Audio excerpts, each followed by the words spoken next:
Aquest cap de setmana, coincidint amb el pont de la Constitució, l'estació Ribagorçana de Boí-Taüll ha obert les seves instal·lacions. Ho ha fet amb un 15% més d'esquiadors que els últims 2 anys i amb més de 4.500 forfets venuts durant tot el pont. Els propietaris de l'estació destaquen les bones perspectives d'aquesta temporada. Les nevades caigudes al mes de novembre són un bon punt de partida i de moment ja s'evidencien amb un 30% més de reserves que l'any passat de cara al Nadal. L'estació es planteja augmentar considerablement l'afluència de públic aquesta temporada.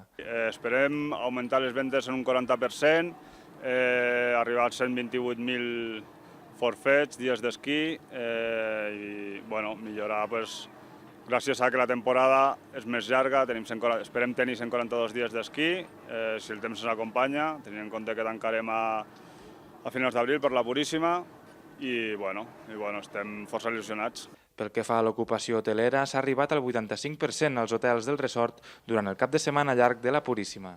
Hem complert les expectatives, estem força contents. El temps ens ha acompanyat, la neu és excel·lent i estem molt satisfets. La qualitat de les instal·lacions i l'entorn de l'estació són els punts forts de Boí-Taüll. Els esquiadors aprofiten els dies d'esquí per visitar el conjunt del romànic de la vall i la resta del patrimoni de la comarca. Així mateix, el complex té previst albergar aquesta temporada una sèrie d'esdeveniments esportius, culturals i socials amb l'objectiu d'atreure més visitants. Ja es pot adquirir des de fa uns dies la targeta T10 que permet viatjar de l'Alta Ribagorça a Barcelona a la meitat del que costa el bitllet normal. En el poc temps que porta a la venda ja l'han adquirit una desena d'usuaris.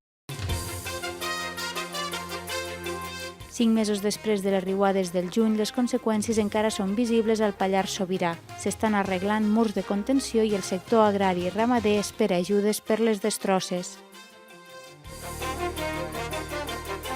Boí-Taüll ha obert les pistes d'esquí coincidint amb aquest pont i de moment augura una molt bona temporada. Durant aquests dies s'han venut més de 4.500 forfets.